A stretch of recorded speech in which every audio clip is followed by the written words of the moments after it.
You can start. I can start? Yeah. All right, perfect.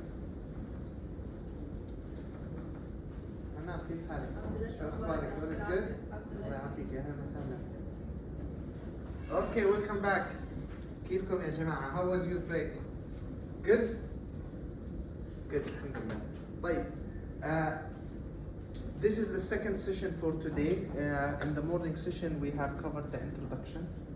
We talked about what is DevOps, why we need to DevOps, what are the advantages of DevOps, how it will improve the way we do work, what are the main things that we need to do within our organization to avail the benefits of DevOps, what is the meaning of digital transformation, how it is linked with DevOps, etc. Now we will come and start discussing more details. As we've introduced Microsoft DevOps taxonomy, which is what we believe are the main things that you need to do from a DevOps perspective. And we have 8 areas: continuous planning, continuous integration, continuous delivery, continuous operation, continuous value, continuous security, continuous collaboration, and continuous improvement. And the driver is to deliver continuous value to the customer, okay? So these 8 areas, what will happen is, starting from tomorrow, each day, we will take 2 areas and we will discuss them in details. But this is all built on 4 main pillars.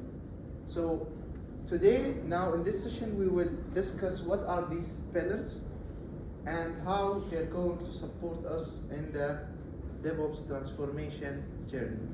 Okay, so we'll speak about the culture, we'll speak about lean products, we'll speak about architecture and technology.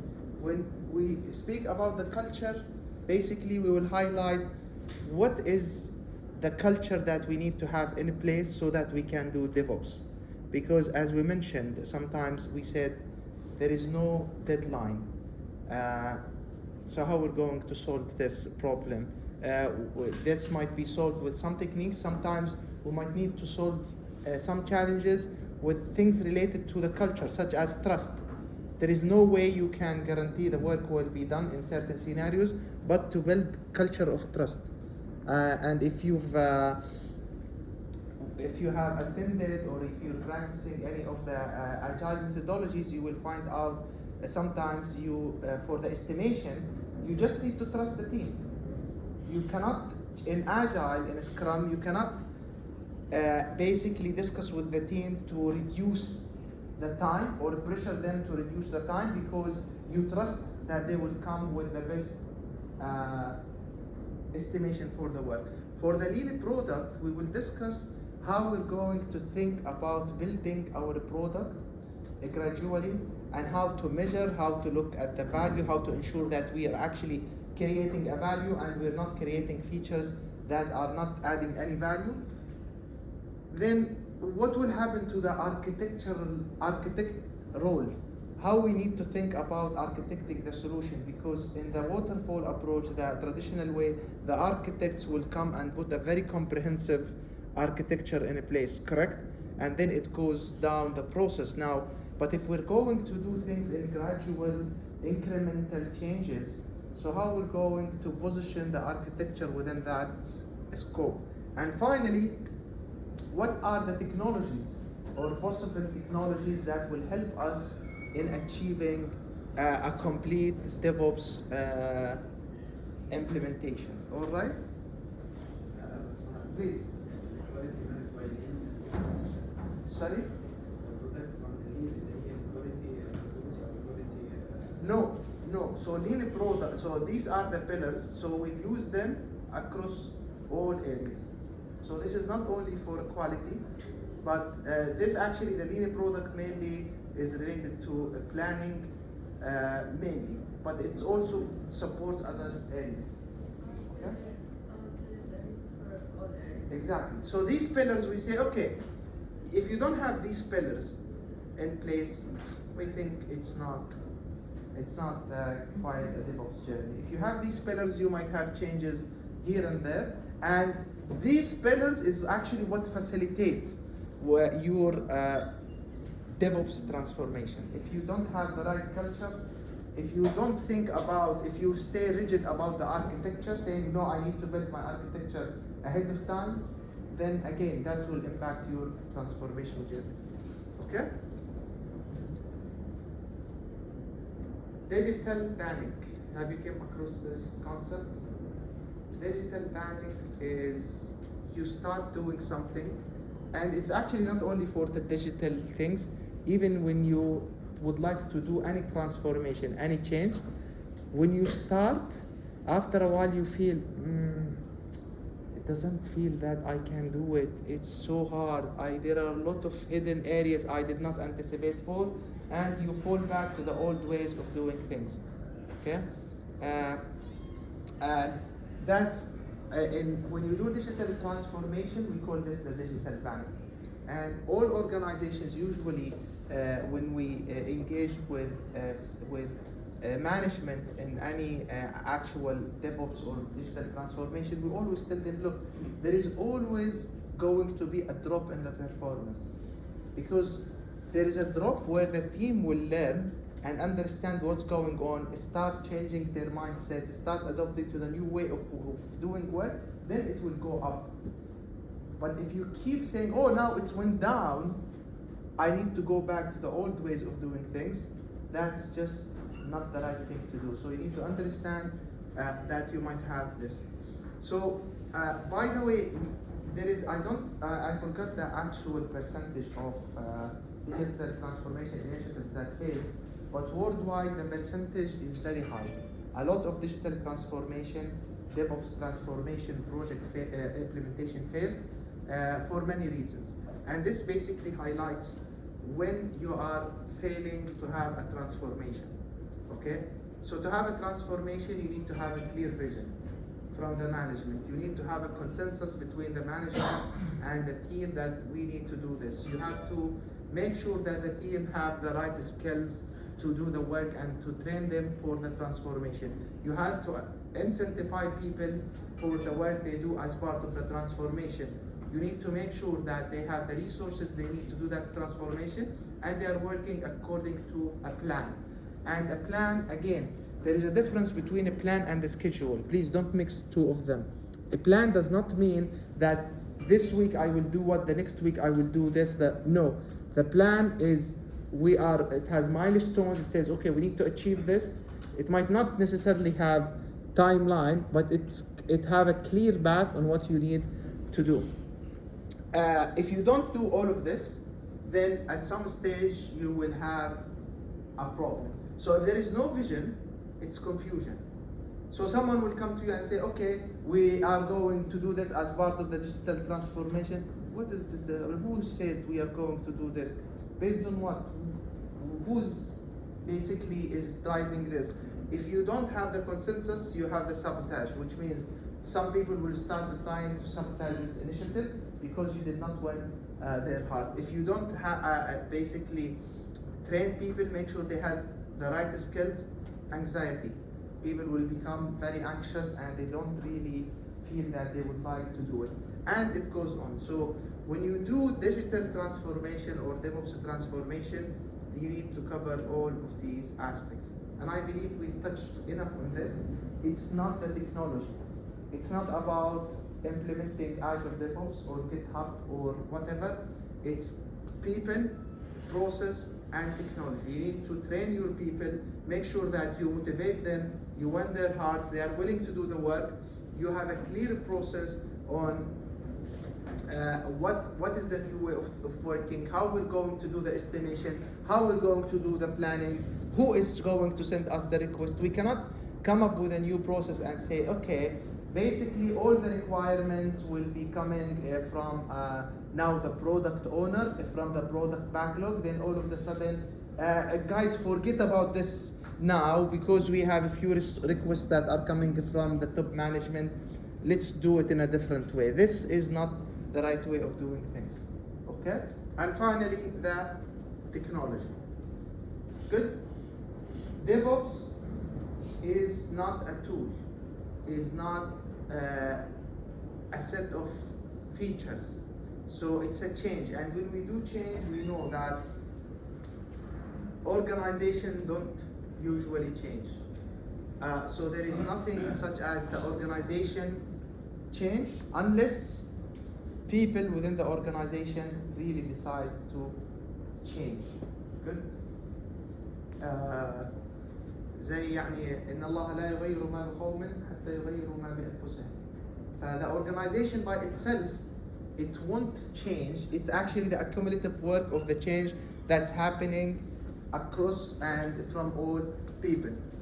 Change doesn't happen by its own, so don't expect it will happen.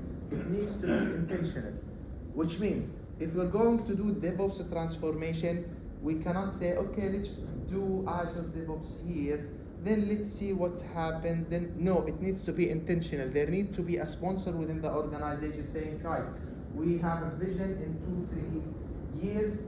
We're going to be using DevOps at least on the major projects or major products. The milestone after 3 months, we need to achieve this. We should have transferred 3 teams to fully working on DevOps and so on. Okay? If you leave it open, nothing will happen. You will just keep dreaming. Okay? We need to understand that people by nature, they resist change. So you don't expect that all people you will get their buy-in. This needs to happen gradually. And finally, people are different. We're coming from different cultures, different perspectives. Each one has been raised in a different way. So all of these things will impact the way we do the change. I will not get into the details of this. This is just one of the models that we use in creating the change within the organization. It's called ADKAR model. It's based on a methodology called ProSci. Why I presented this, just to highlight to you that since we need to change the culture, it's one of the pillars. Why we need to start with this? Basically, this says, okay, first, if you would like to make any change, so we're saying, okay, we're going to help the IT team move to DevOps. The first thing that when we wanted or was requested, let's put Azure DevOps, which is the tool chain for that supports DevOps implementation, and start working on this tool. And the answer, this is not going to help you. It's just another tool. So how you're going to change the way you do the work? You need to follow these steps. This is one of the models. First, you need to create the awareness. So, which is what we're trying to do. What is DevOps? What we're trying to do? Is it automation? Is it just a new tool? Is it a mindset? Is it a culture? So we need to create the awareness. Now, once you have the awareness, and also part of this, we need to create the desire. Yani after we have this, by the end of this week, you should have the desire to adopt DevOps and adopt this new way of doing things. So like, guys, it's very clear to us. It's a consensus now. We all know that the existing way of doing the work is not working. We need to change. If you don't reach to a stage where people say, we need to change, then even if you implement the tool, even if you penalize people, even if you assign project managers, it won't work. Okay? It might work from a project perspective, which means you meet the deadlines, but the change within the organization is not going to happen. Okay? Now, after you create the design, then you give people the knowledge, and the knowledge will require maybe you get trained on the different tools. You know how to configure things like continuous integration, continuous delivery pipeline. You start learning about deploying infrastructure as a code, and all of these things that are supports DevOps. Then you start running your first project. You go with now we have the awareness, we have the knowledge, we have the desire. We start implementing our pilot project. We see the successes happening. Then we reinforce this in the organization by expanding this to other projects. So that's why it's not about implementing DevOps. It's not a project. It's a journey that you need to go through as you make this change. Make sense? And by the way, this is important to ensure that you cover the people and the process side, because usually we jump into the technology side. And I was very happy, by the way, in the morning that you were engaged to understand things I was talking about, because most of the time when we present this, we're like, show me the tool, show me the tool, show me the tool. Like, the tool is about a few configurations that you can do, but you need to understand why you need to do this, why the tool is there in the first place, how it can help you achieve the value. If you're the master of the tool, this will not create actual value, صح? Right? If you have Rolls Royce that you cannot drive, okay, or you have an accent that you can drive, which one creates the value? It's the accent, because you can go and come back to work. If you have Rolls Royce and you cannot drive it, of course, forget about selling it and getting the cash money.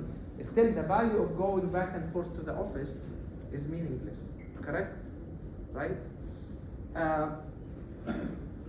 Any questions?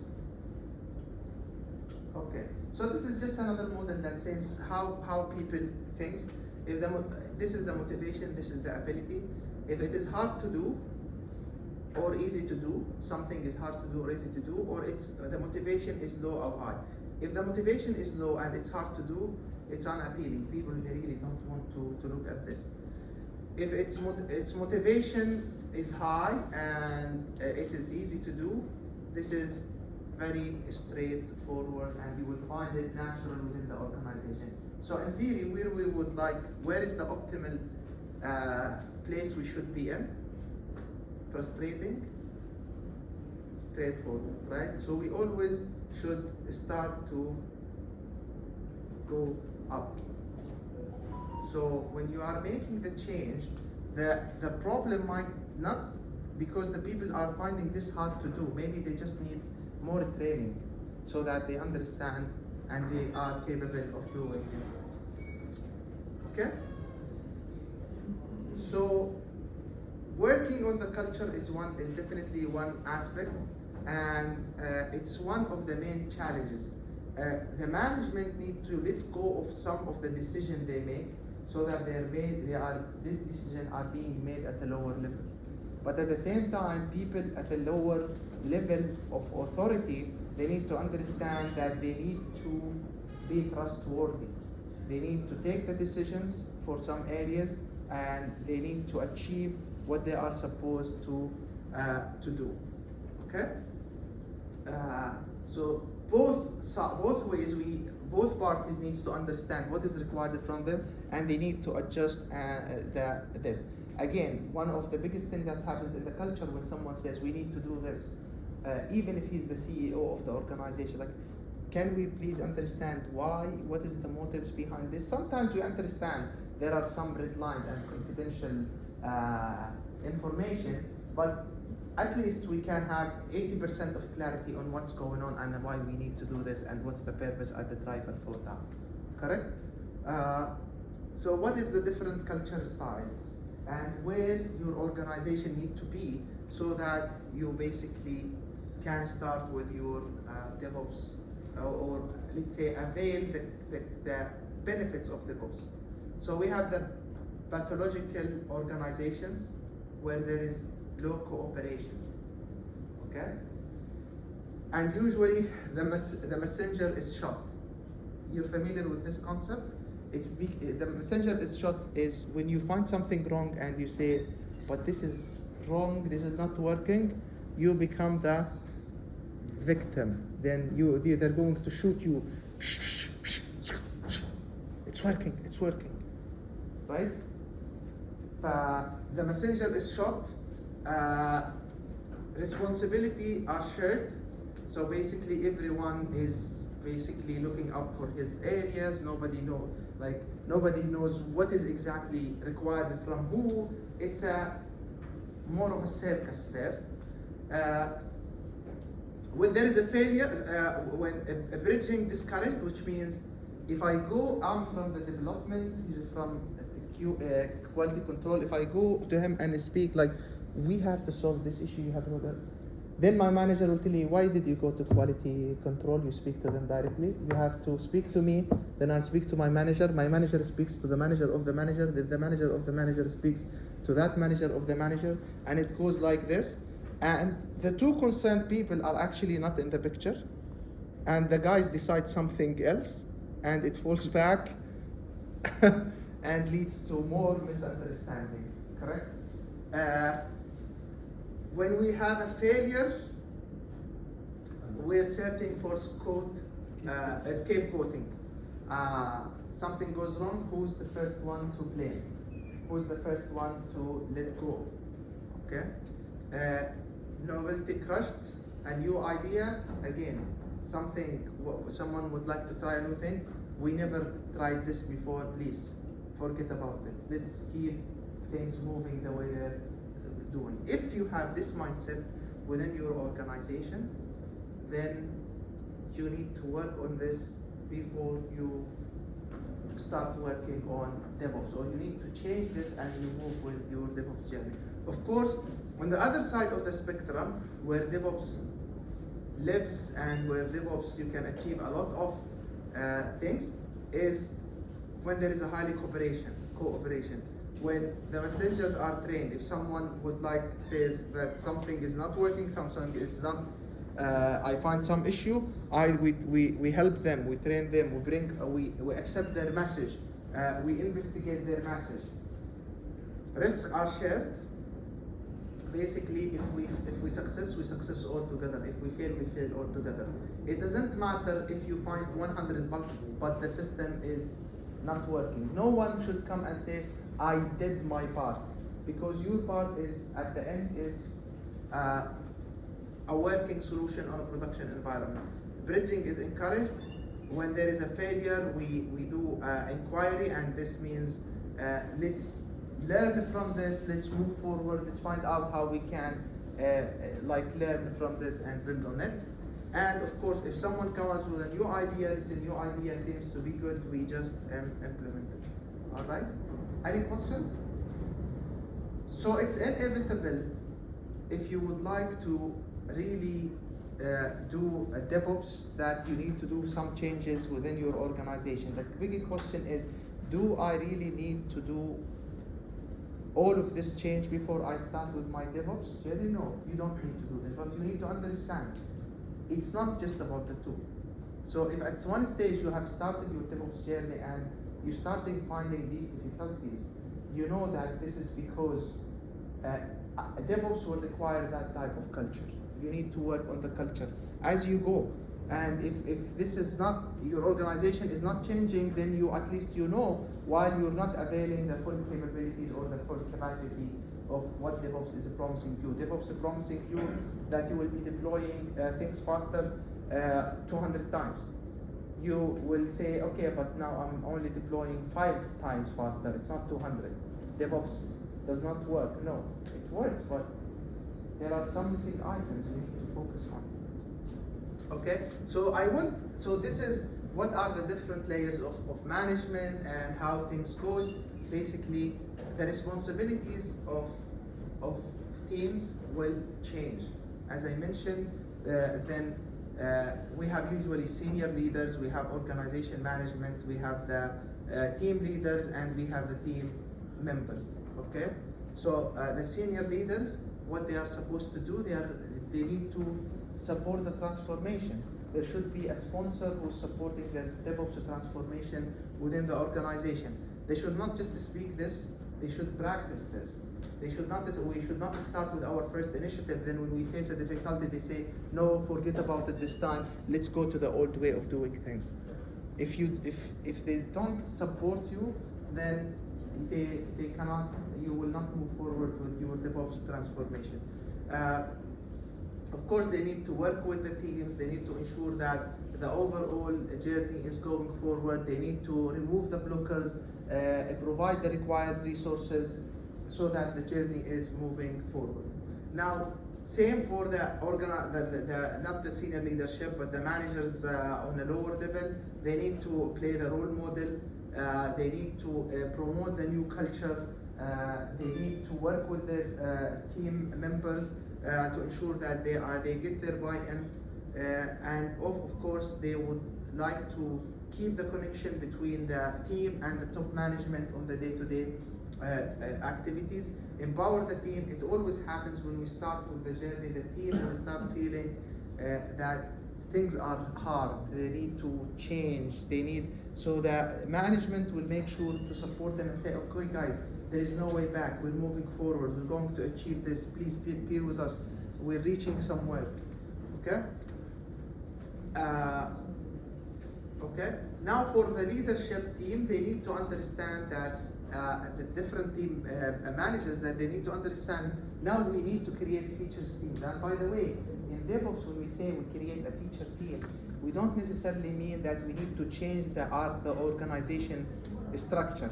So again, we might have a QA manager or QC manager and development manager, but when we have a team working on a certain project or a certain product, they are all become one feature team. They might report to different managers, no problem, but the managers need to understand that now in a DevOps world, the team needs to have transparency. They can communicate easily with each other.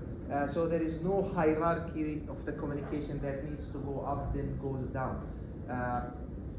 And this is what the team members, the managers needs to understand, the team managers. And finally, as we said, for the teams themselves, the team members, they need to understand that they are going to get more empowerment, but this comes with more responsibility. Okay? Any questions?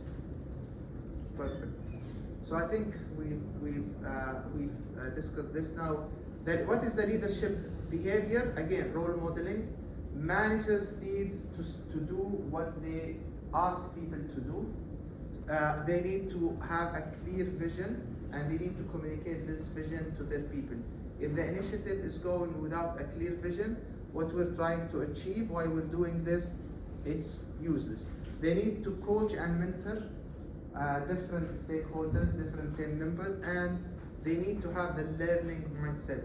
Even the managers themselves, they need to understand and to realize that everyone in a DevOps world is in a continuous learning process. If a manager says, I don't know, or we need to try this, it does not mean that it's affecting his level or his authority. All right? Any questions so far? Please go ahead. So you talked earlier about how this change, right? And you're focusing on management. So how can you overcome people's resistance to the change? Because it's a big change in their transformation journey. And given that the important role of management, is it only the management role in resisting this change resistance, or is there another player here? No, absolutely. It's again, you have to, the management, it's a top down and bottom up. So you have to make sure that you win the hearts of people, you train them, you incentivize them, and you have to make sure also from the top down that management, they communicate a clear vision and they incentivize that vision, and they follow up on the progress of that vision.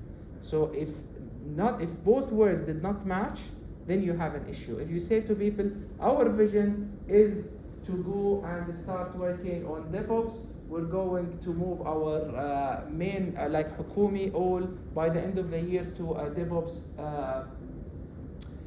like a completely, or using DevOps practices, okay?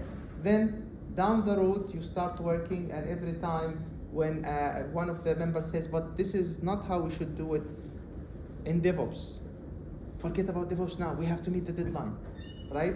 Then there is a miscommunication between what you practice and what you preach, basically. So it's bottom up and top down. You need to win the hearts of people, you need to incentivize the people, you need to train the people, you need to make them feel empowered and comfortable, and it's also a top-down thing. Did this answer your question? Perfect. So what could be the cultural change blockers? Inclusion and empowerment. We need to have the leadership and the growth mindset. This means people might still be very reluctant to take responsibility or to lead things. This is a blocker. We need to take this out. We need to have a growth mindset rather than fixed mindset. Fixed mindset means, okay, now if a quality control role is going to be automated as per Devops, this means as a quality control engineer, I'm going to lose my job. Or if as an operation team, if I automate things, then this means rather than having 3 operations team member, we might end up with 2. This is the fixed mindset, because the growth mindset says, yes, you might need 2 for the day-to-day work that is actually tedious work, which might free you to do more advanced work that adds more value to the organization. So you need to think, rather than protecting yourself and staying protected by the work you do, and basically grow within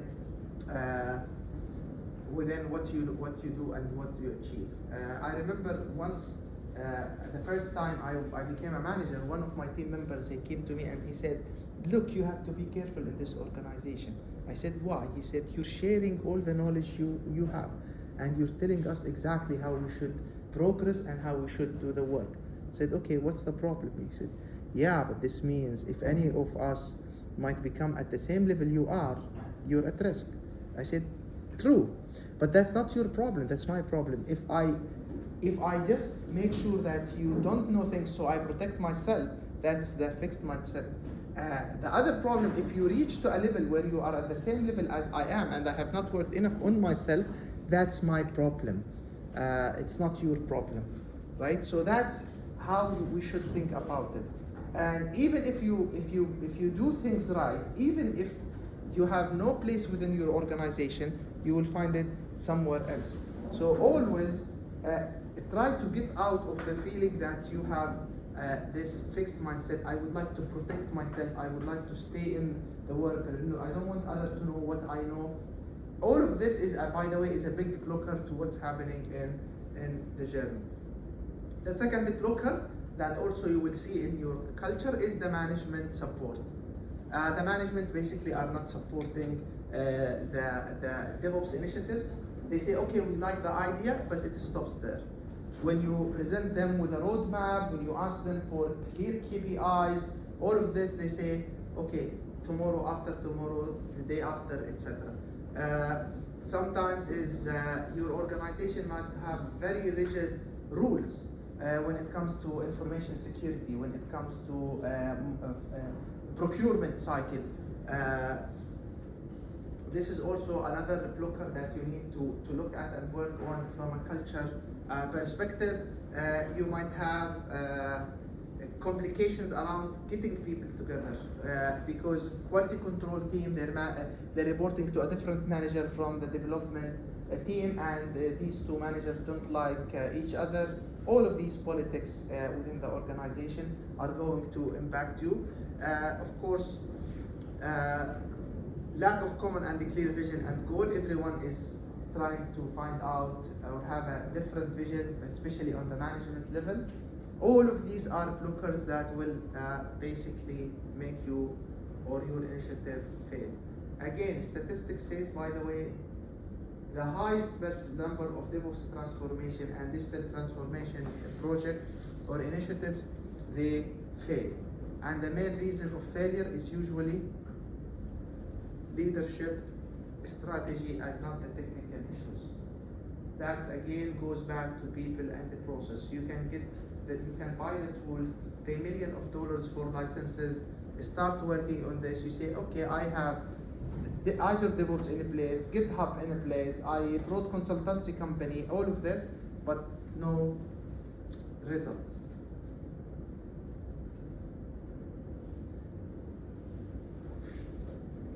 So DevOps, again, I would like to emphasize, it's a people, process, and a product to provide continuous delivery. All right, any questions? Clear? Makes sense? Good. So here's how traditional organization works, and this is how DevOps teams works. Again, you don't have to break down your teams. You just can create virtual teams. They can report to different managers. So, get. How do you fight back, or like not fight back? How do you engage with these people that are resistant to DevOps, for example? How do you make them encourage more about DevOps for them to attend like these sessions or like Perfect. even That's a good question. So there are many ways of doing it. First, you need to do the ADKAR model. So you need to create the awareness, the desire, the knowledge, the ability, then the reinforcement. Now, you might do the awareness and the desire, but some people are still resisting. So in this case, there is a model where you basically categorize people based on their influence and their interest. Okay, so some people, they might be negatively interested and they have a a big influence on the project. You need to do what we usually call a stakeholder analysis and stakeholder management. It's not easy, by the way. The hardest part of everything is dealing with people. Okay? Raising my kids, and I'm talking about myself, I have changed myself more than they have changed from my directions. I have adopted to the way they live and the way they think more than they have adopted to what I tried to tell them or preach to them. Who had the same experience? Or they usually listen. It's easy to change their mindset. Even for a little kid, I think it's not easy to change the mindset and the way they think. صح؟ ولا لحالي؟ طمنوني يا جماعة. خوفتوني. I felt that I'm the only one who cannot deal with his. No, it's fine. I'm changing my parents' mind. We all are in the same boat. Yeah. Okay. So you agree, yeah? I think like a very important factor in making this initiative successful is to have a powerful sponsor, which is something we work on. Like by having like a strong sponsorship from the management, as Ala mentioned, we can ensure things can be always put on track. Always be politics, there will always be resistance pockets.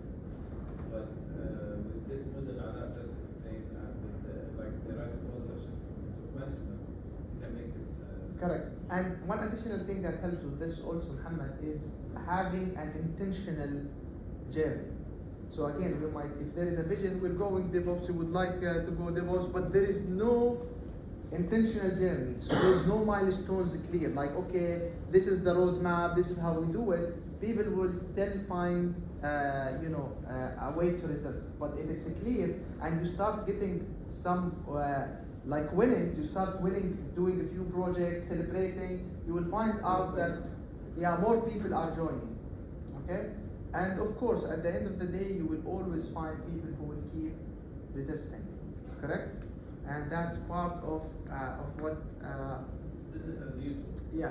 Now, by the way, touching on this culture thing, now the culture in many organizations is the most important thing. That's why now the new ways of hiring in some companies is that they don't go with the traditional hiring process. It's like a manager will interview for technical, for whatever, then another person will assess the technical skills, then all of a sudden you will find, you go to the office and they say, this is your new colleague, and you see him for the first time. You don't know anything, you have never met him. This is, in many organizations now, it's not happening, especially in the modern internet organization. The way they hire is that they ask the person to come up to the office. He spends a full day with the team, and even they go out for lunch together. They discuss things related to work, related to life, etc. And then they all vote. If there was not a consensus among the team that this person is the right person, they won't hire. That's why if you go to sometimes to LinkedIn, if you search for some jobs, and I have to say, is this recorded? It's recorded? Okay, so then I won't say that. Can you stop the recording? In some organizations, big organizations, you will find out that the same job has been advertised like for 1 year, 6 months, and it's still there. Companies like maybe AWS, Booking.com, all of these companies, and that's because yes, they have been searching for someone for 1 year or 1 year and a half, but they still did not find the right match of the culture. They believe if you get a bad apple, is way much worse than having less resources. Okay, so we don't do this at Microsoft. Okay, so now when it comes to the culture, one of the important things is how we say and how we think about features. And this is one of the most points that we discussed. Is the first thing is hypothesis-driven development. Guys, this is the feature I'm asking for. By the way, this is a hypothesis. So this is not something that is 100% right and you have to do it, you have to do the full module. No, let's do something small. My hypothesis, if we add this feature, we will increase the amount of users by this amount. Let's try the minimum viable product with the minimum thing that we can do, and then we see how it's going. And we also need to move the idea to data, and that's with the minimum viable product. Like I have an idea, let's see what data is going to generate. Let's try to get it out there as soon as possible. So I start building my judgment and my decision based on data. Of course, this is what we do at Microsoft. We have real-time collaboration. There is no silos between the organization, different units. Everyone speaks to everyone. We have the feature teams where you have architect, quality control, developers are all working on the same team. If we fail, failure is a good thing. And they always say, if you fail, just fail, but try to fail fast so that you learn and you adjust. And of course, we use Agile and Scrum to produce our products. PG is an abbreviation for product group. Okay, Microsoft Devops product group. It means the team who develop Azure DevOps. Okay, Azure DevOps. By the way, it's started inside Microsoft to help Microsoft development team. So that was a vision from Satya. When he joined, he said the whole engineering team, operations, development, they all need to use the same tool so that we enhance collaboration and we enhance visibility across the whole value stream of creating the software. It started as an internal project, then it became a product. Okay?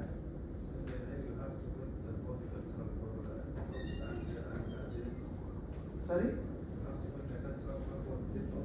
Yeah, now the agility mindset serves the DevOps, because DevOps is based on the idea of agility.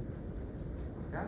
So now the agility mindset is a broader concept that you can apply even to finance departments. Say you can apply to procurement department. The DevOps is more toward how you generate software product. Okay. So just to summarize quickly what we have discussed when it comes to the culture of DevOps needs like leadership. So people have to step up from there. Just I'll do what you ask me to do. IT has to step to lead the innovation within the organization, to lead the conversation with the business. The IT leaders also should lead with the DevOps implementation. We need to be a customer centric. It's not what I think is right, even if I'm the highest ranking person in the organization. It's about the customer. So when it's about the customer, nobody knows exactly what the customer needs. We need to build, measure, and learn. Build, measure, and learn. Show the customer something, let him comment, fix it. Show the customer something, let him comment, fix it. Okay? And by the way, now this is the mindset now at Microsoft. At Microsoft, sometimes we release a product that are not 100% covers all the scenarios, and you might say, okay, but yeah, it's good, but this is missing. We would love to hear that, because if you say that, it means the feature is working. Now we can invest more in that feature. If you don't use it, we just drop that. We need to use the lean management, which is based on value. Everything we do should be aligned and should deliver value. We use the flow, the pull, and the perfection. The flow, we'll come to discuss this later. This is about the idea of not looking for local optimizations. If we're talking about, we have an issue in our software development. We might have 10 of thousands of issues, okay? So where should we start? We should start for the items that blocks the flow. So we take from the point we get a requirement to the point where it's deployed on a production, and see, regardless of the various issues that might be here and there, what is the main blocker? We remove that blocker so that the flow of work continues. Then we search for the next blocker. You cannot handle all the issues all together, and this is based on what is called the system thinking and the theory of constraints, okay? So the theory of constraints is like, don't forget about all the issues that you might have. You will always have issues. Look at the flow of work. Where is the delay? Where is the delay is happening? It's happening because we have finished the work, but it has been waiting for information security approval for the last 3 weeks. Okay, information security, come. Why it's waiting for 3 weeks? Because we have to run penetration testing, okay? How do you run penetration testing? One of our experts will come and say, okay, pen test, and he puts the URL of the application.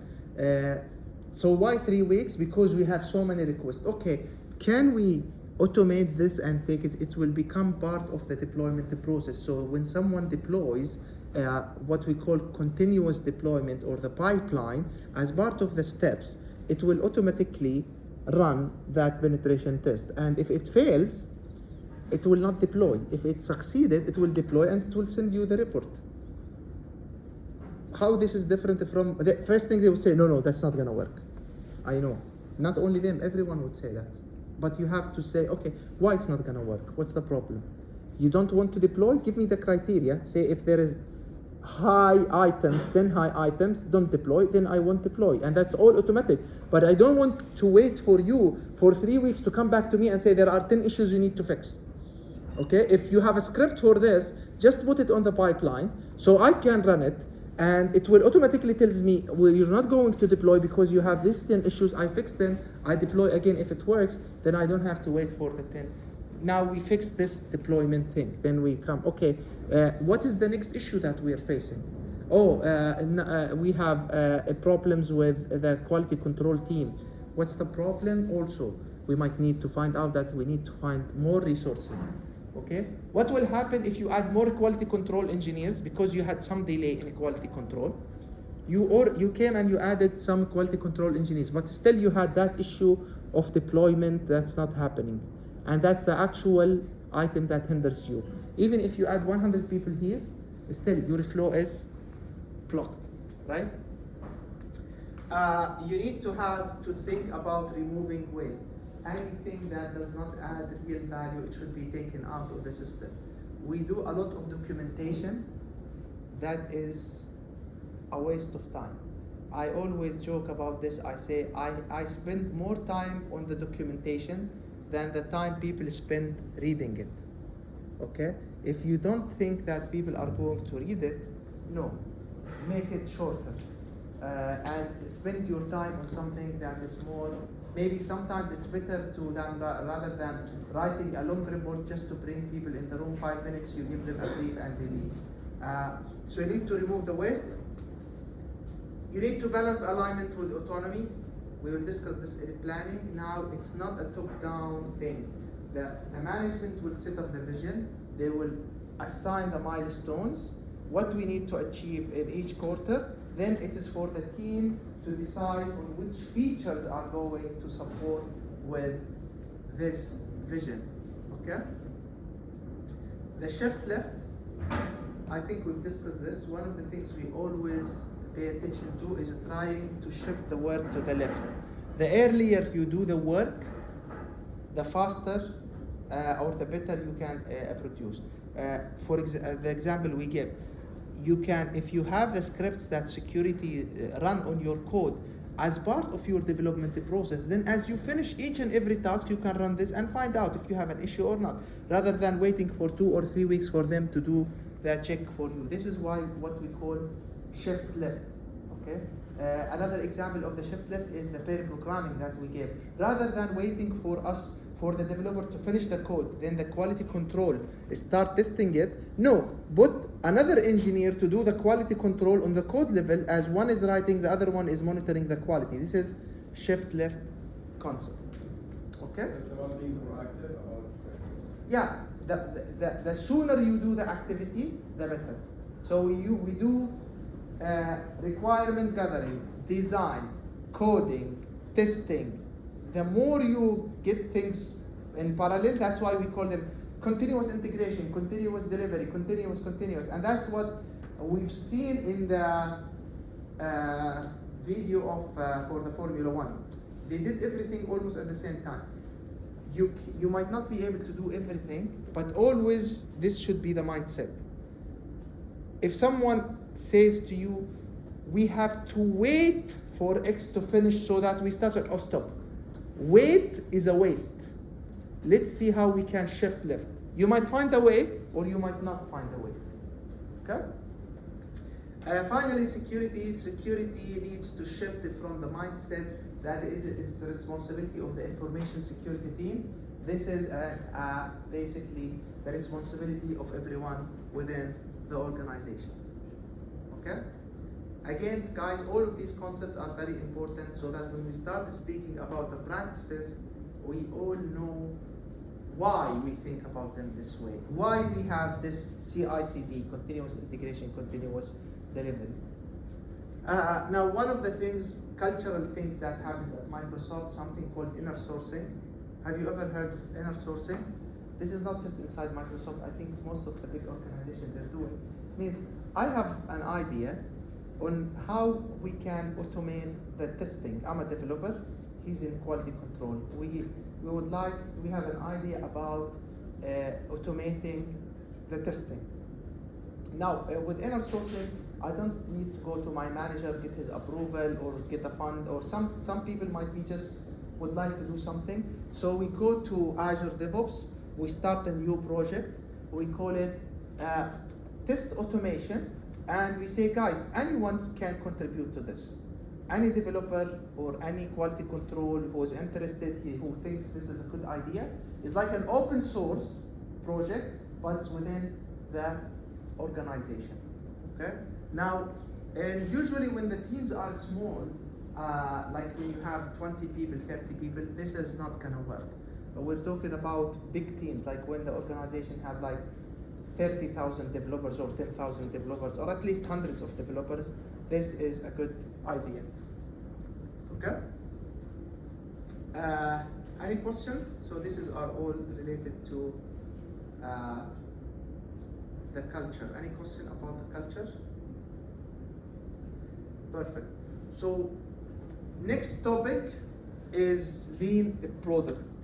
So we're talking about products. We all familiar with the product concept, right? So what is a lean product?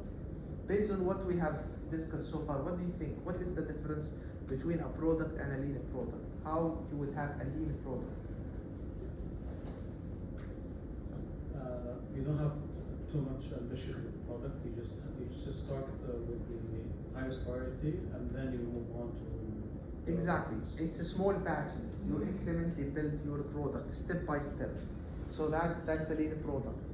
A lean product is a product that is you do these increments based on measurements, based on knowledge. Lean products are customer centric. So they are based on the feedback that you get from the customer. So there is a lot of details. I don't want to go over all of them. This is basically what happens in organizations. We start with opportunity, then an idea, roadmap, business case, requirement, design and build, deploy, and we send it to the user. What happens is each and every stage, we keep the work internal. We do a lot of big work, a lot of effort, and in each and every phase. Then when we release, the customer is not interested. We lose the opportunity in the market. We have already paid so much money to invest in something that is no one is going to use. Very good example for this, by the way, is mobile applications, right?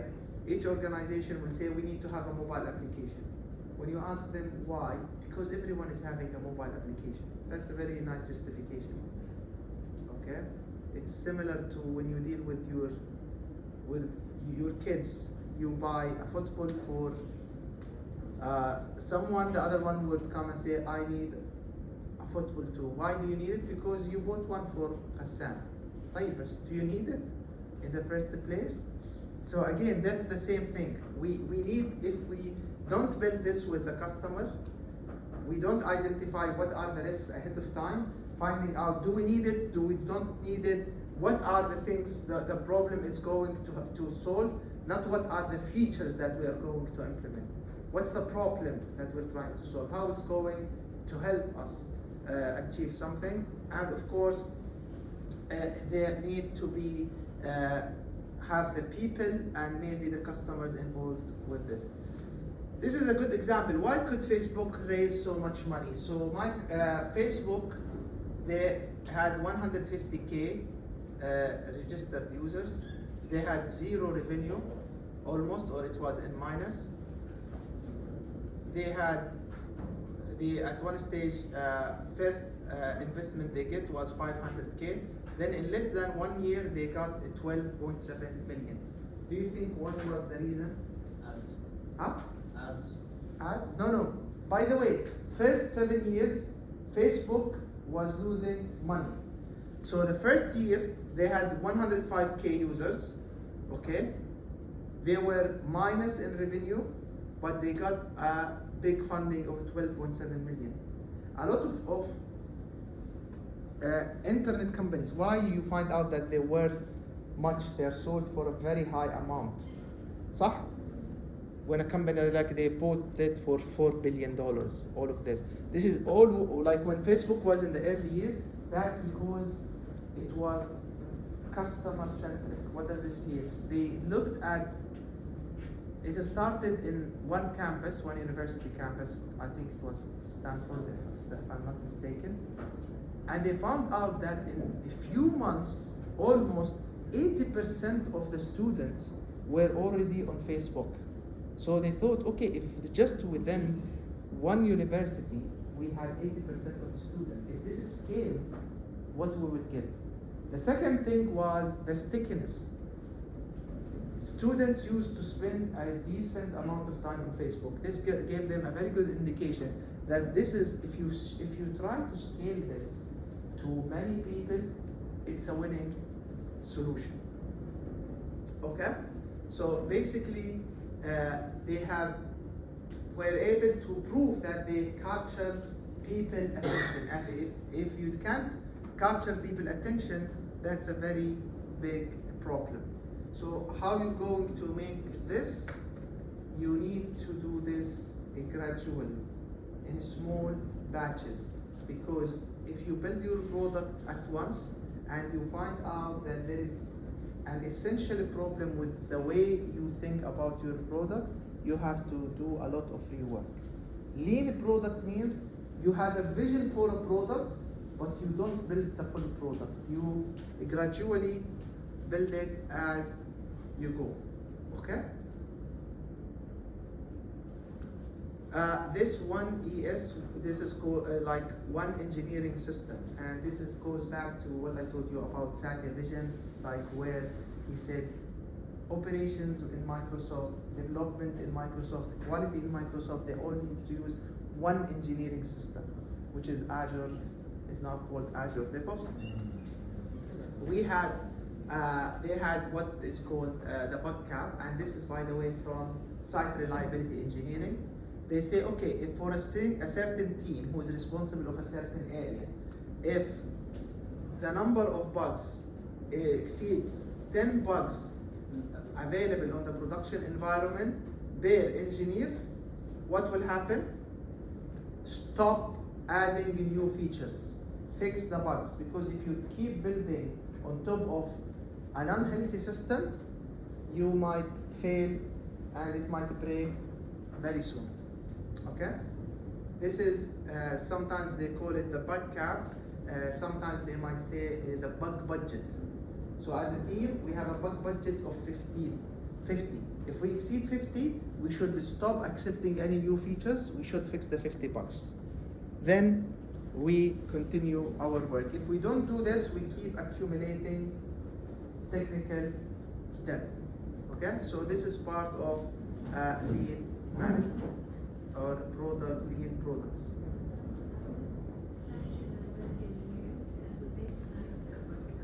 Okay. Sorry, say that again. No, so this is a practice from site reliability engineering. Okay.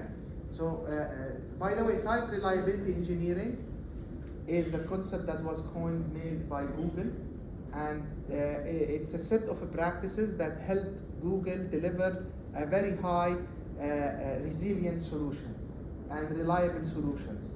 And it's a set of, so that's why sometimes you might find out some jobs, even advertisement, site reliability engineer. Site reliability engineering, it always starts from looking at what's happening in the production environment. Because in an ideal world, we don't look at the production. We start looking from the requirement, the business. We say, okay, this feature is good, we need to add it, it will get us more money, etc. Site reliability engineering at Google, it's a start from the production environment. Okay guys, what's happening with the items that are in production? Let's collect metrics from there and we work based on that. If we have so many issues here, I don't care about new features. Let's fix the bugs before we add new features. That practice is called site reliability engineering. And now, many of the site reliability engineering practices are under the big umbrella of Devops. Okay? And the budget cap is one of the practices of site reliability engineering. And this needs to be part of the product, the lean product. We say, okay, guys, if we're building this product, and we're building it gradually, right? So at any stage, we reach the cap, we should not continue and add more features because we will start building on a wrong base. Okay? Any questions? Perfect. So because we are basically building our product incrementally, we need to do what we call a product discovery. And there are a lot of details behind this. I won't get into the details. Product discovery is basically about deciding what should come next, what's after, okay? And because we're building this gradually, then we need to run workshops, we need to look at the market, we need to look at the numbers from the production environment. Then we put the definition of what needs to be done. This goes to what is usually called as the backlog of the work that the team need to start working on. And finally, how it's built, we usually build this with Agile. So there is the old concept of having software specification or requirement specification 500 pages before we start. It's an incremental thing. Where is that?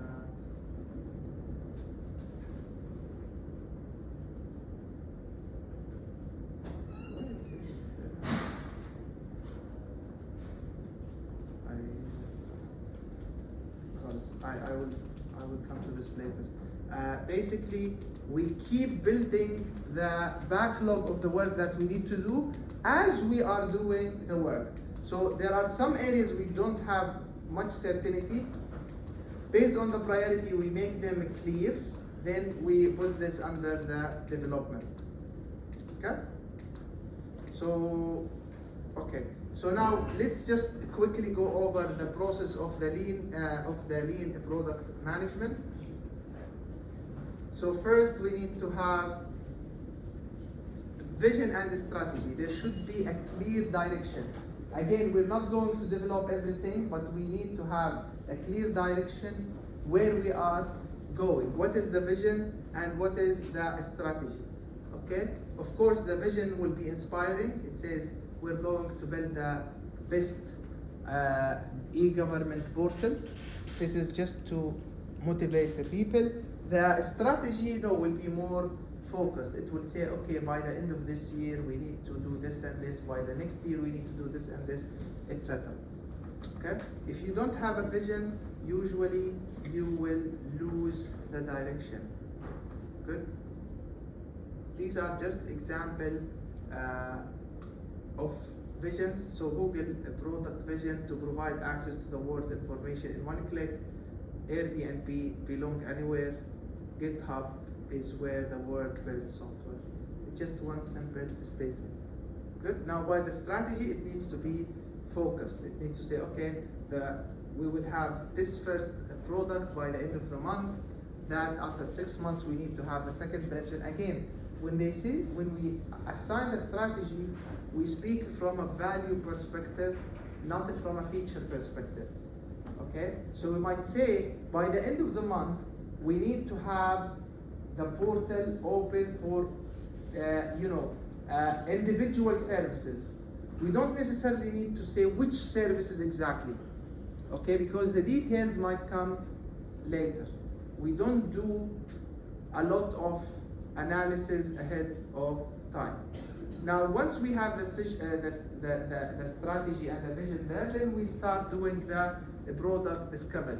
Product discovery means, okay, we said we're going to have end user services by the end of which ones? Then we start like, we add the Ministry of Commerce, the Ministry of Environment. Okay, which ones are ready? Which ones needs more investigation? We need to have more conversation, more discussion. And you will find out what you can do.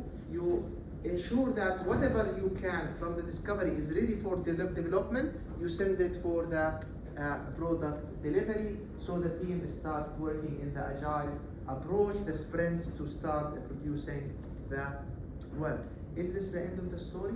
When you manage a lean product, this is not the end of the story. So I think we've covered this. Sorry, sometimes I skip things because I've already covered this. The product adoption, after you have your products and your features on the production environment, we usually just forget about them. Now, after we release to production, we don't ask what's happening. That's not right. You always, in a lean product, you need to understand how the new features that you have released, are they really achieving the result? You might be maintaining them, working on them, adding to them, removing from them, and no one knows what's going on. So, exactly. Ironically, when I reflect back on my experiences, sometimes I got I was working and one of the modules in the system was reporting module. In the same day, I got 2 requests. One request says add the new features to this report, while another person said please remove this report from our platform because it reveals more information than we need to provide. Why is that? Because this is a very good indication that you don't have lean product management in the first place, and you don't have lean product management in the second place. Okay? So you need to look if the product is a fit for the market. Are you achieving the result? And then you take the required actions. Okay? So Agile doesn't have a brain. So some organizations say, we have implemented Agile, but we did not achieve anything. You cheated on us. No, you cheated on yourself, because Agile will just trying to help you doing the things right. But doing the right thing is about the lean product management. If you give me wrong features or no one is going to use these features, and I did them to the best way possible, then don't come back to me and say users are not coming to our website, because the services you are showing is not of an interest to users. You should have done the proper lean product management before you send this to development team.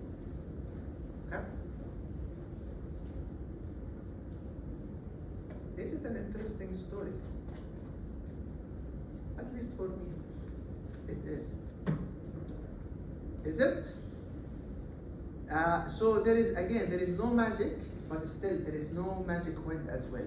So if someone comes to you and say, okay, if you do Agile, your life is easy, no, that's not correct. If you go DevOps, everything is going to be fine, no, that's not correct. It's a big journey and you have to pay attention to so many things. But the good thing, if you do this, as you go in the right direction, you will start enjoying the journey and you start finding out that you are getting some results, okay?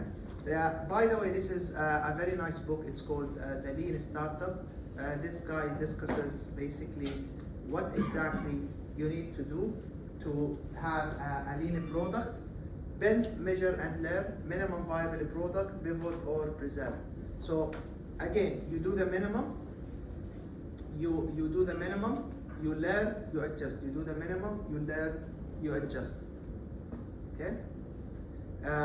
Minimum viable product is about building the minimum amount of work or product to show the value. Okay? Sometimes they say it's the art of maximizing the work that is not done. The art of maximizing the work that is not done. So sometimes they say, okay, to show the value to the customer, we need to do 1, 2, 3, and 4, and 5. That's not smart. The smart is how you can do just 1 and the customer sees some value. If not, maybe only 1 and 2 and the customer sees some value. Okay? The video of MVP by Dropbox. Whoever, did you use Dropbox in the first few days, months when it was released? Do you remember how it used to be, the look and feel? It was terrible actually. It was just a very, very basic website. And that's exactly what they did. They just wanted to check if people are going to like this idea or not. Okay? Let's see if I have that video.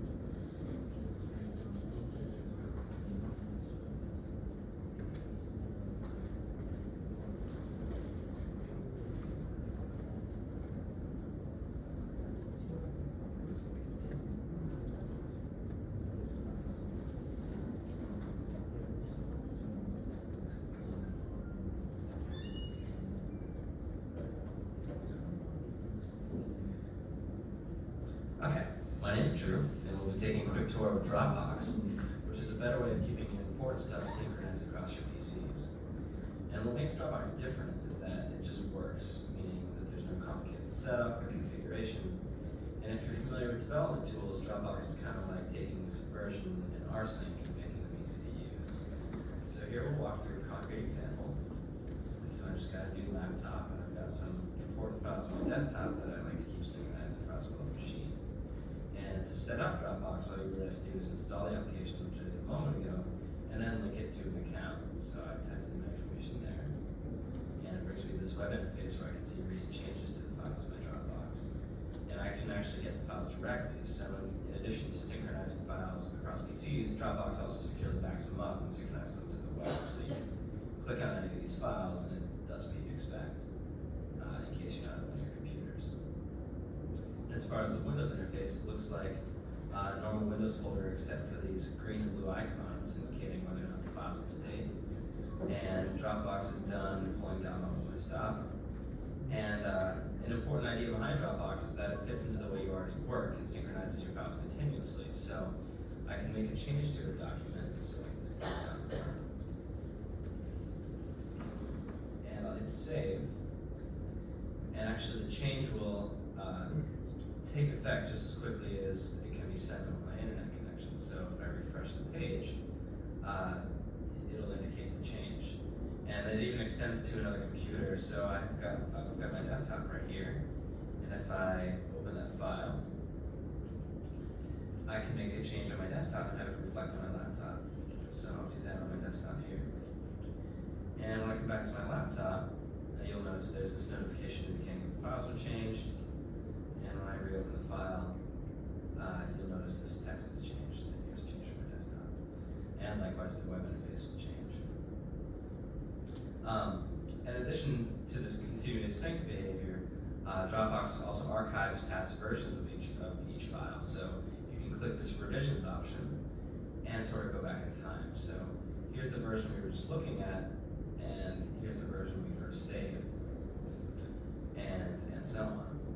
And in addition to revision control, there's also some rich sharing features. So one example is this public folder, and every file in your public folder, you just save it there, and it gets an internet link associated with it. So I'll do that one more time. You can copy any link location of a file in your public folder, and you can put this in an IM window or send it in an email as opposed to clogging someone's email box with a huge attachment. And so it works with files of any size. In addition, there are shared folders called workspaces. I won't be able to get to those right during this demo, but one more thing I want to show you is that Dropbox is very efficient about the way it handles changes to files. So it only sends the pieces of files that change. So other tools might do this with text, but here we'll do it with a binary file. So there's this picture, and if I make a small change to the picture, so I'll pick this gross pink color here and change a portion of the image. It's a little hard to visualize, but digging under the hood, I can show you that Dropbox only sends a piece of the file that changed. So this saves over 90% of the bandwidth as the patch is 10% of the size of the original file. And you'll continue to store these sort of differential changes. And you can see that what is transmitted is much smaller than the original file. And you can also see that these changes are reflected immediately. Okay. So this makes it feasible to work with files that are gigabytes in size, even if you have a comparatively slow internet connection. And with that, we'll wrap up. And the service is currently in private beta, but if you'd like to check it out, please visit getdropbox.com and you can sign up. Yep. What did you notice about their minimum viable product?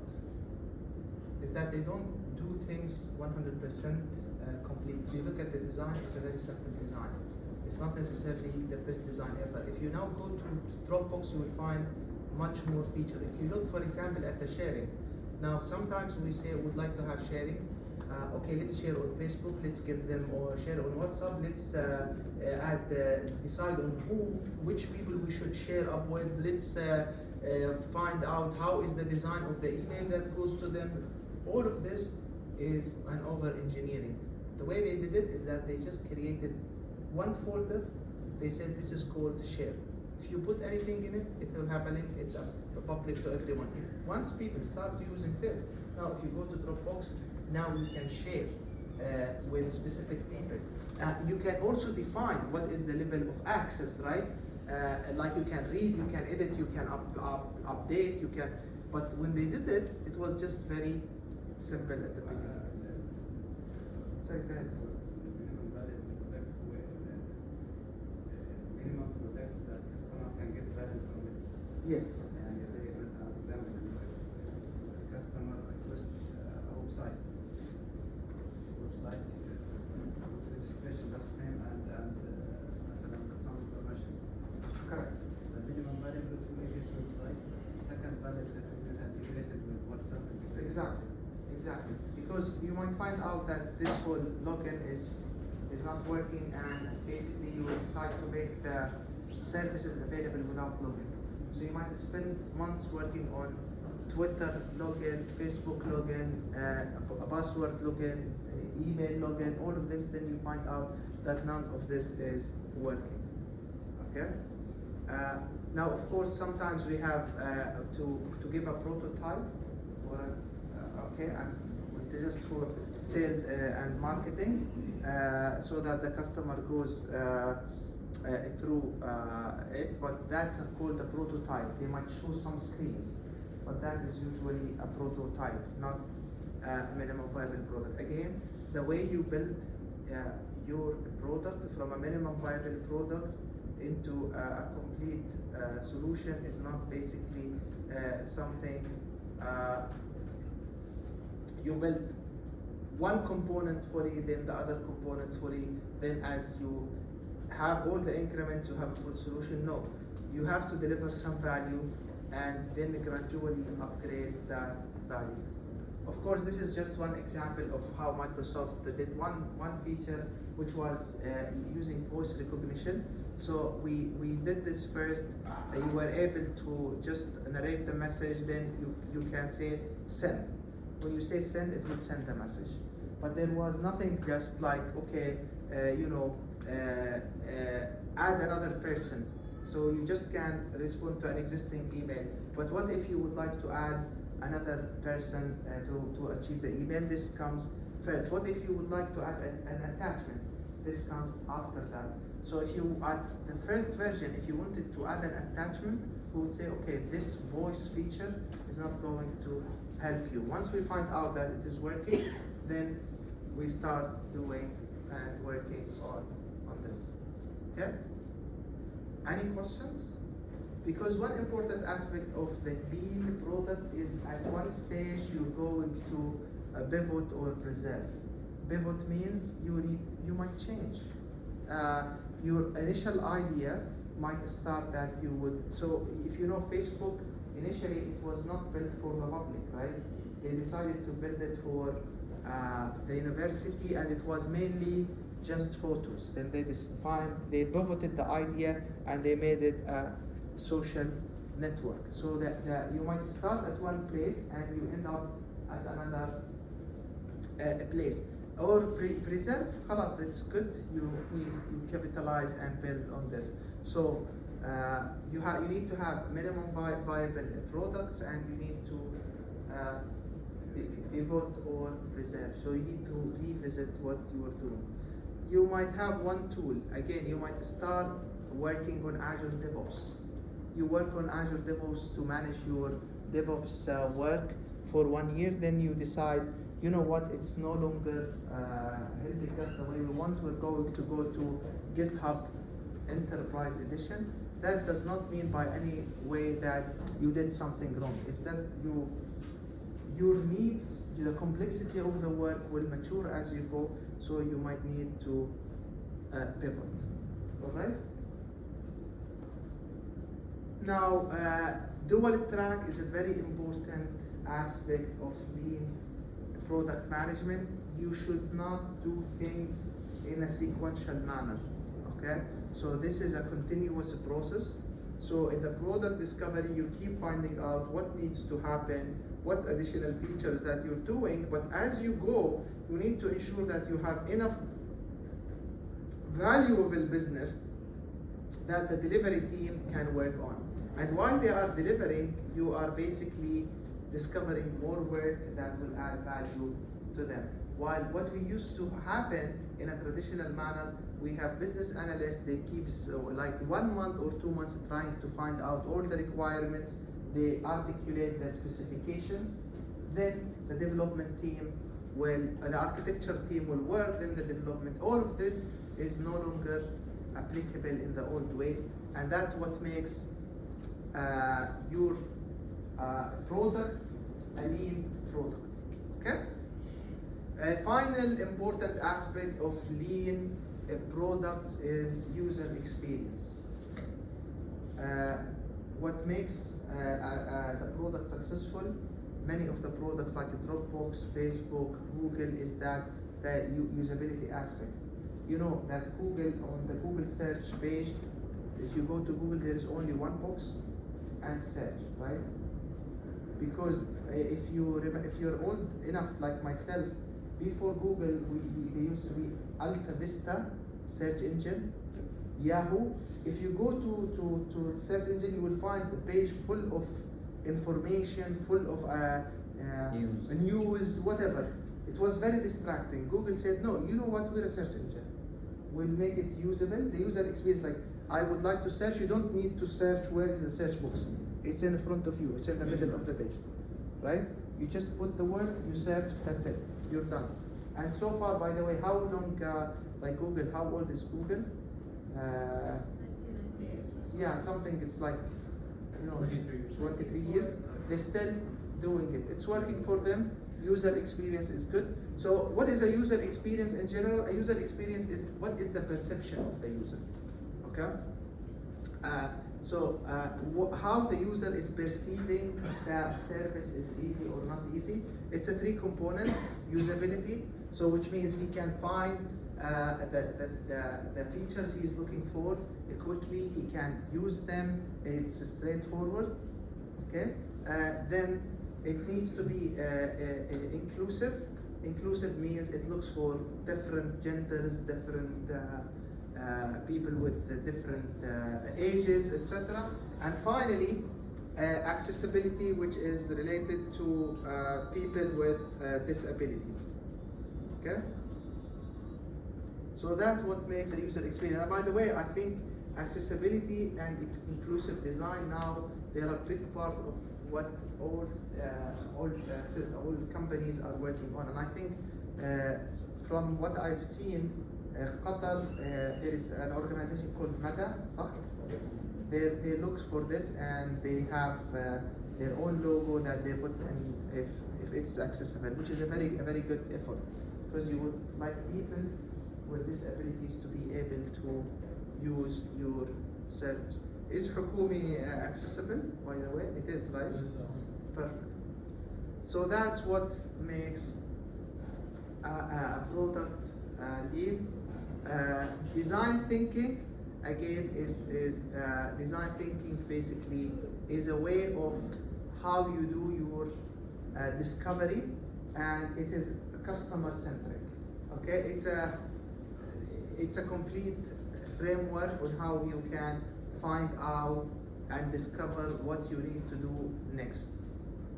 Okay, usually the way we tend to do things is from what we believe is right, what is the next good features for the customers, but without verifying this with the customers. This needs to come from the customers.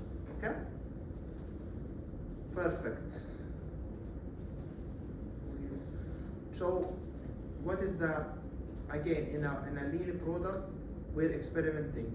We should be open-minded to new ideas or thoughts. We discover. We should, yeah. I have a question. Please go ahead. Bringing up the term product Yes. again and again. So is implementing or like adopting Devops about the Correct. products? Now, what's the difference? Sometimes we do rework without knowing what has been, what was wrong and what we're trying to achieve. It's like you're going in the hamster wheel. So if you're in the hamster wheel, that's a bad thing. Now, what is a good thing about lean products is that the wheel is moving, right? So you might rework some items, but you're moving ahead. And how you will be moving ahead? Because you put a theory, you find out what's working and what's not working, you let go what is not working, you build on what is working, and you keep going. The problem with rework, and I've seen many organizations, they have version 1 of the website and they say, we are going with version 2. Why? We don't like the design. Balla Jad, what you're going to achieve? You should say, okay, we find out users are not interacting, and here are the statistics. People, they come up to the first page, they leave. Oh, then why usually people comes? They come to do some services, to issue a new license, to do some, okay, then we need to revise the design to include these items, and we need to measure this. But if we just keep saying, I remember I worked once in a company, and I think they were working in money laundry, something like that. We finished the product, we have been working for a product for 2 years, then it was the .NET bubble 2000, when a lot of companies, the 2000 Popple is where a lot of companies startups in the United States that are working on the internet, and they got a lot of funds, and they become like the very big from the evaluation, etc. Then all of a sudden they find out this is all ridiculous. It does not worth all of that. So when it happened, before that we were working on a solution for 2 years, e-commerce solution, and it was the time to release. Then this Popple happened, and basically the perception about e-commerce and internet services went down. So the CEO came to us and he said, guys, we have to rebuild the whole system. Why? We have been working on this for 2 years now. He said, if we release now, nobody's going to pay attention, and I don't want to shut down the company and let you go. So let's just نتسلحنا وياكم. Let's build it again for another 2 years. Hopefully the market will get better. Okay, and we rebuilt the whole system without any clear vision. There is nothing clear about what we're trying to do or what we're trying to achieve. It's just that we are rebuilding and doing this again. Okay, so culture of business savvy and culture of customer savvy. IT people should no longer say we don't care about business, we don't care about customer. We do what we do, and these stupid customers don't know how to use the system. This is a very big problem. Sorry guys, but this is a problem in IT teams. If it is very complex that it needs a very well-educated person to be able to maneuver, then this is not a good user experience, okay? Last month I was back in Jordan, and I was working on enrolling my kids into schools in Jordan. I came back from Kuwait about user experience, and part of the process they said, now you have to pay online. I said, what? Pay online? I said, yes, you can pay online. No need to go and search for a stamp and buy a stamp, then stick the stamp, all of that. You can pay online. I was like, oh, very happy, like that's good. Then I went back to this guy and said, okay, I paid online. Now can I get my paper? He said, yeah, but first you have to go outside, search for any bookshop, print out the receipt for online payment, put it with the papers, and come back. Said, what is this user experience? The old way of doing it is even better, right? Just get a stamp and you're done. So that was a very good example of bad user experience. Okay. We look at the result. It doesn't matter if you find 100 bucks, 200 bucks, 300 bucks. That will not make you a good quality control. A good quality control works with a good developer, works with a good architect to produce something that is working. Okay? Please go ahead.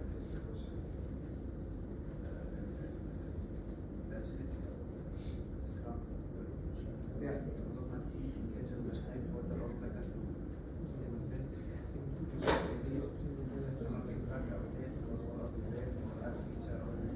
Yes.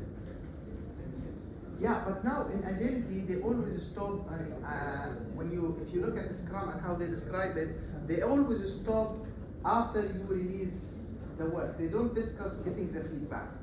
They say the product owner will give you the work, you develop it, you release it. You release, you sit with customer, and this what you release with customer. Correct. Not all the product owner, and you get feedback. Correct. But that's usually not in a production environment. That's based on what the customer here means, not the end user, but actually who's paying for this or the product owner. In Devops, we say no. You need to go one step also. Yeah, that's why when we speak about testing, we will speak about two concepts in testing: shift left and shift right. Okay? So if at one stage you as a product owner came to say, okay, the feature looks good, but I think we should not position the button on the top, add it to, on the top, put it on the bottom. I would say, okay, I respect your opinion. Let's shift right. What does shift right means? Let's release it, see if how is the customer's behavior. Okay? So again, what is the product value stream? You need to have vision, strategy, discovery, delivery, and adoption. We always do what? Delivery. Yalla. Start working. Working on what? Allah biyassar. We keep building things that no one knows. What's the vision? Why we're doing this? If users are going to use it or not, then we come back and say, oh, things are not working. Let's find another company to do this for us. Okay? So this just to prove to you guys, the world is changing. If we don't change the way we think about the product, the way we conduct the work, we are going to be out of the market. Now, we used to have managed services, data centers. Now we're moving to the cloud. Application managed services or consulting. Now we're moving into a continuous product-centric services. You will find now a lot of services that helps you, software as a service, right? Email on the cloud, project management on the cloud, human resources on the cloud, and all of them, you will find out that they are having a lot of the features more than the in-house human resource system we are building. And even some companies like Microsoft, Oracle, all of these companies say, okay, forget about the solutions we're giving you on-prem, go to the solutions we'll give you in the cloud, and we will respond to your changes faster than what you can imagine. And they are giving features after features, and you will find a lot of changes even before you request for that. Do you know why?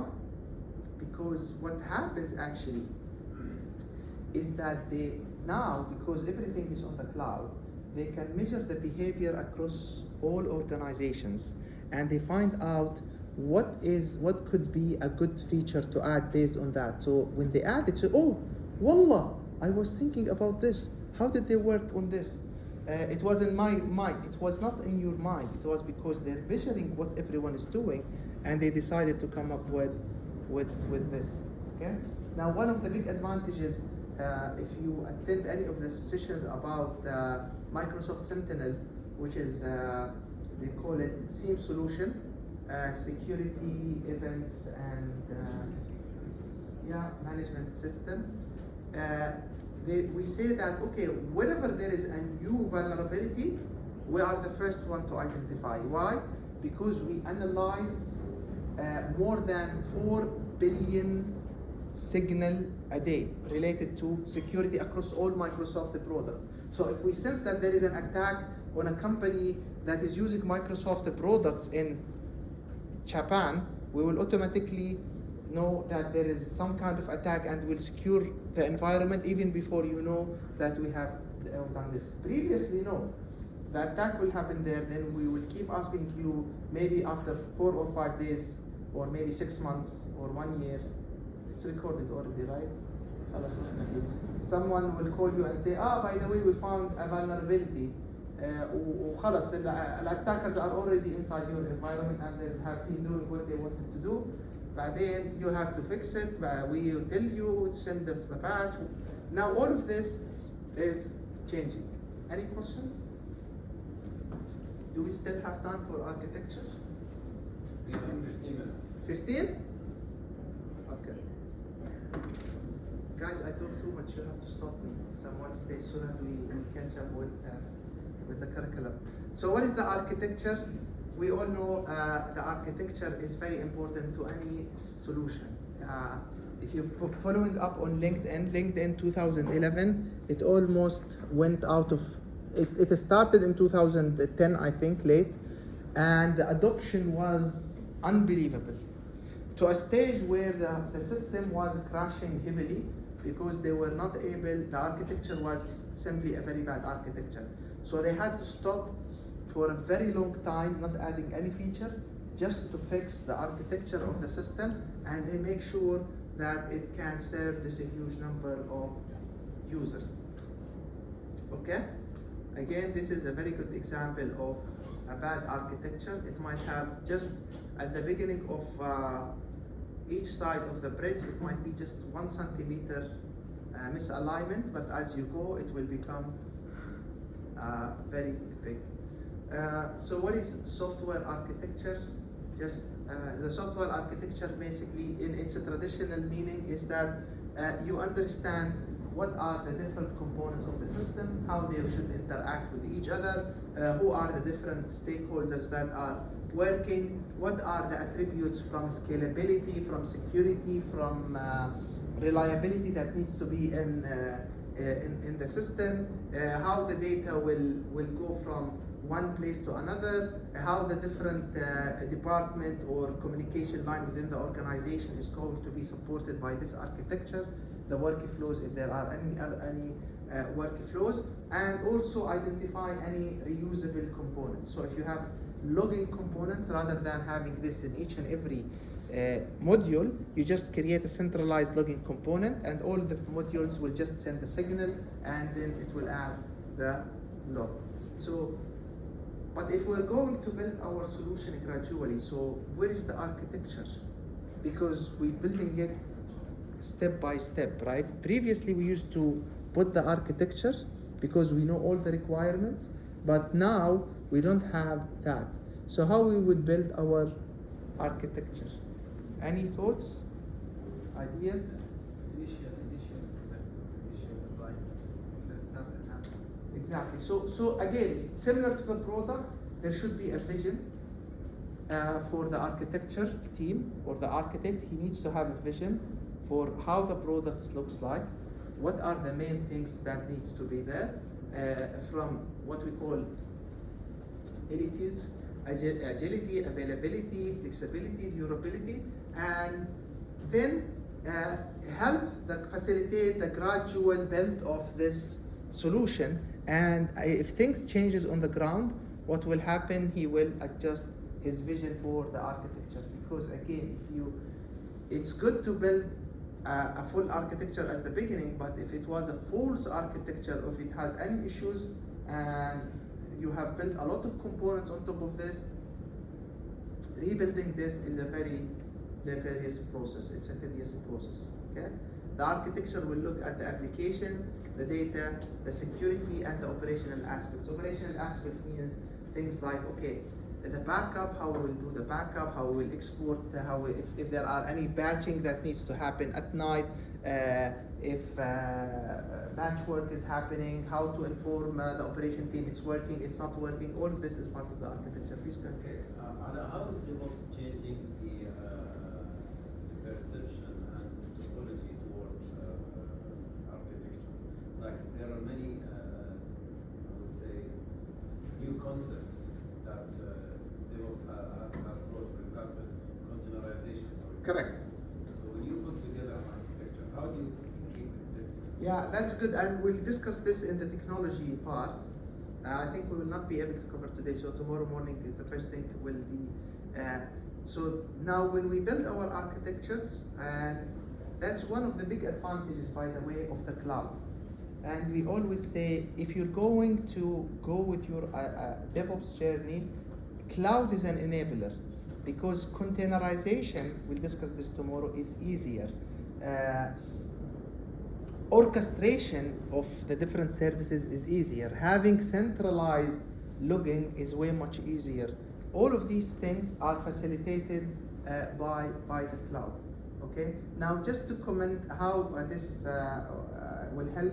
Basically, since we said there is no one big architecture that has all the systems, so the architect will basically decide on the basics, on the full picture, which is related to what you said. He said, okay, you know what? Just in case we might have some issue in the future in the architecture, or we need to make it a loosely coupled structure, which means no service directly depends on another service. They communicate with each other in using APIs. So now, in a modern architectural practices, we always build microservices. Okay, there is no big module that does a lot of things and has a lot of dependencies on. No, it's just one single component. It does something, and we have to.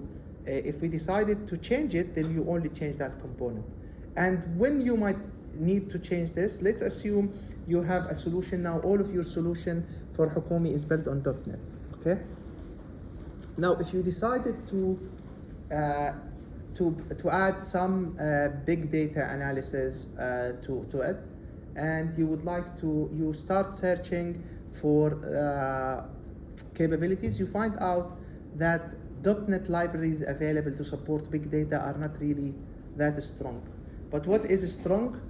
Python is very strong with data analysis library. But how you could put like within your big solution a Python code, if you're running a microservices that was written on .NET and all other components speaks to it through APIs, you isolate the language from the interface. So the interface will still be the same.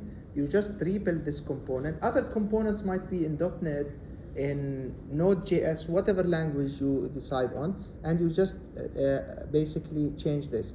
And the additional values you get, you can keep the old version, okay, while you have the new version. So you can tell people, okay, look, you can still consume the old version. If you would like to experiment with the new version, just in the URL write v2 and you will start getting usage to this new service. So these are all examples of how we do architecture. Microservices, loosely coupled system are all examples. These are all examples of architectures, like in applications now. We use serverless applications, Agile Architecture, event-driven architecture, we use chatbots. Again, there are so much details in each and every one of them.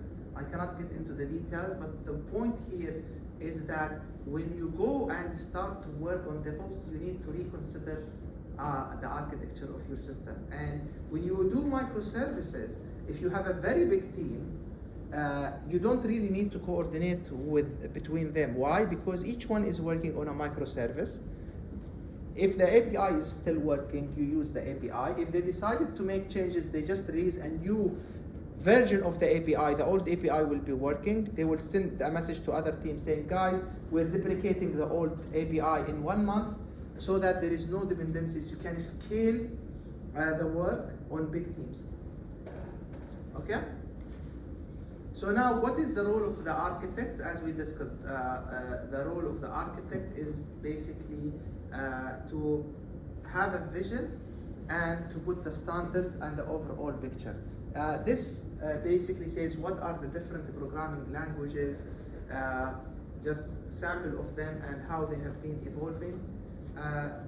The moral of this story is that each program language came to solve a certain issue, but it might fall short in a certain area, right? So the architectural decision would be around choosing which programming language might be the right one to use. And again, if we build this as microservices, the change is easier. If you know the story of Java, Java basically was developed to overcome some of the shortcomings in C++, mainly around networking. Is C++ still used? Yes, it is. Is Java is used? Yes, it is. And they keep evolving, they keep evolving, they keep evolving. Okay?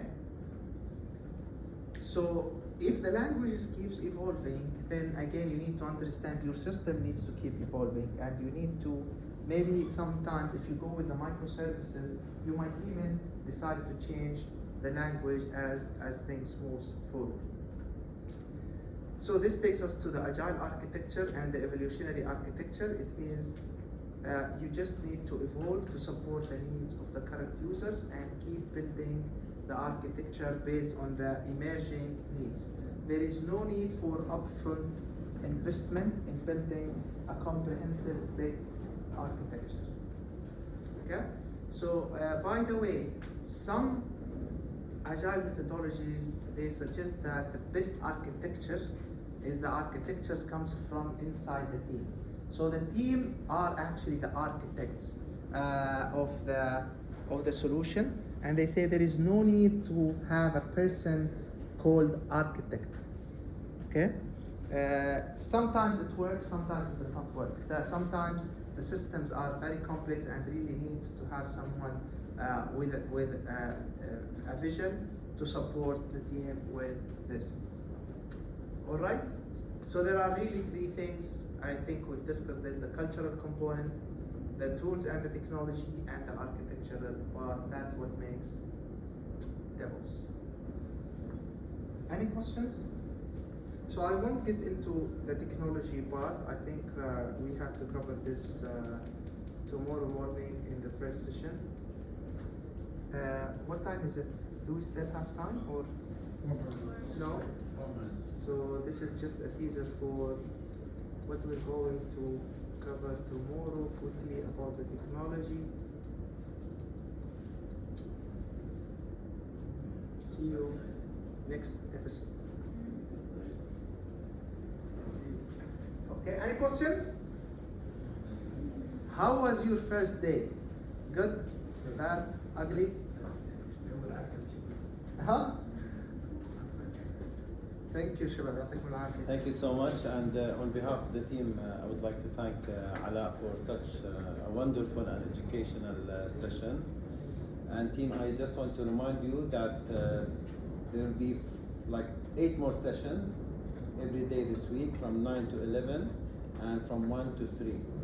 So thanks for being here today, and we look forward to your attendance. We'll reconvene tomorrow at 9 a.m. Thank you so much. Thank you. يعطيكم العافية. شكرا.